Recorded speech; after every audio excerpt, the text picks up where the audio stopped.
En el principio de la Iglesia, Cristo dio su mensaje nuevo testamentario a hombres como Pablo y Pedro.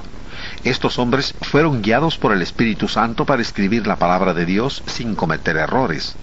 Los primeros cristianos aceptaron estos escritos como sagrados. Así, por el amor de Dios y bajo su dirección, estos escritos han sido preservados y de esta manera tenemos hoy el Nuevo Testamento. Dios nos da sus mandamientos en el tiempo presente, solamente por medio del Nuevo Testamento. Desobedecer el Nuevo Testamento significa apartarse del camino de Dios y rechazar su gran amor. Mientras el Nuevo Testamento estaba siendo escrito, hubo gente que se apartó del camino del Señor. Un hombre y su esposa mintieron a Dios en cuanto a su ofrenda para la iglesia. Cuando Ananías, el esposo, dijo la mentira, fue herido de muerte por el poder de Dios. 3 horas más tarde, su esposa, Safira, dijo la misma mentira y también tuvo el mismo fin. Esto muestra a todos que la gente no debe fallar al andar en el camino de Dios. Recordemos que Dios mostró su camino a los primeros cristianos por medio de la predicación y escritos de hombres inspirados como el apóstol Pablo. Pablo viajó por todas partes predicando la palabra de Dios con valor y convicción. No titubeó al llamar doctrina falsa a cualquier cosa que se enseñaba opuesta a la verdad que él predicaba o escribía. Pablo supo que Dios le había revelado su verdad. Los judíos trataron de evitar que los predicadores de Dios continuaran enseñando más acerca de Jesús.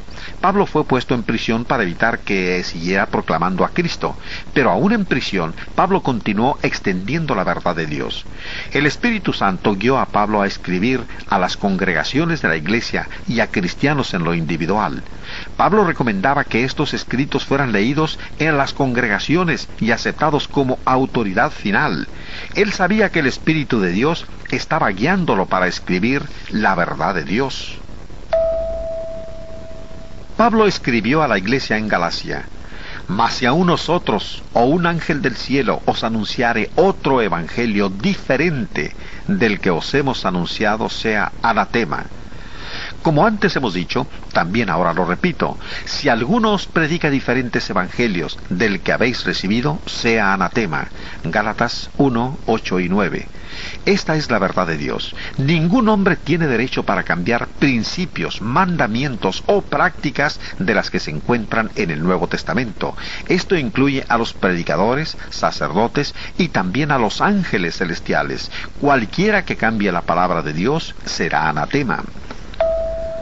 Dios nos ha dado en el Nuevo Testamento el patrón para su iglesia.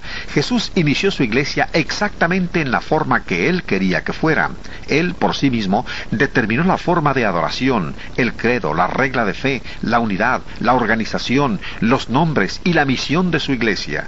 La gente que quiera caminar en el camino de Dios debe seguir el Nuevo Testamento, el cual muestra su camino. Las personas que han tratado de cambiar el camino divino del Nuevo Testamento han obtenido como único resultado el inicio de iglesias que son diferentes a la verdadera iglesia de Cristo. No es difícil entender el patrón divino para la verdadera iglesia. Los primeros cristianos lo entendieron. Por muchos años ellos continuaron en la única iglesia iniciada por Jesús. A medida que se establecieron congregaciones en el Imperio Romano, estas fueron organizadas de la misma manera y todos creían y enseñaban la misma doctrina. Pero hoy hay muchos grupos religiosos diferentes, los cuales se conocen como denominaciones. Estos distan mucho de semejarse al patrón de Dios. El patrón de Dios está claro en el Nuevo Testamento. ¿Por qué la gente ha iniciado diferentes denominaciones en vez de aceptar la iglesia de Cristo?